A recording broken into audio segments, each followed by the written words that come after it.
I don't know about everyone else, but every time I pass by the intersection of the country market, my nose is drawn back by a familiar aroma. The smell of golden brown, fragrant, crispy skinned grilled chicken with incredibly soft, sweet meat inside. And the person behind those fragrant chickens is none other than the familiar grilled chicken seller, petite but always quick and skillful. Her smile always as bright as freshly baked chicken. She roasts chicken in her own unique way. Instead of using an electric oven or stainless steel drum like many other places, she uses a homemade chicken roasting frame. Simple but surprisingly effective. The chickens are firmly skewered on a shiny iron bar, covered with a layer of dark red cockroach wings, shimmering like 7 colors under the light of the charcoal fire. From afar, the whole row of roasted chickens looks like a moving picture of color and flavor. Just like that, the chickens rotated on the red-hot charcoal stove. The fat from the chicken skin dripped down, the fragrant smell wafted up and mixed with the sizzling sound, making anyone passing by turn their heads.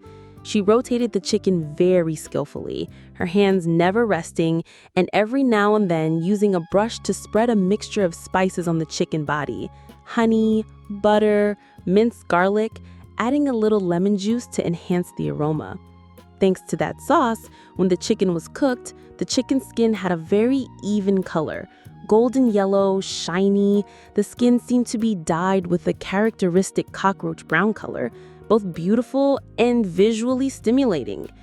When customers came to buy, she was not in a hurry, but always asked them if they wanted to eat it right away or take it home, if they wanted it cut up in advance.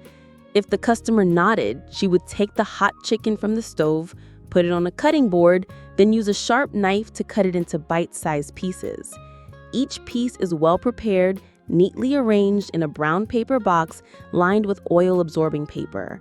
Next to it is a bag of pre-mixed dipping sauce, mildly spicy chili fish sauce, a squeeze of lemon, a few slices of pickled cucumber, and herbs. Just looking at the box of chicken makes you feel satisfied. You don't even need to eat it to know it will be delicious. If you have a chance to pass by, don't forget to stop by and buy a hot roast chicken. Just smelling it will bring back a flood of childhood memories, full of smoke, full of aroma, full of the taste of home.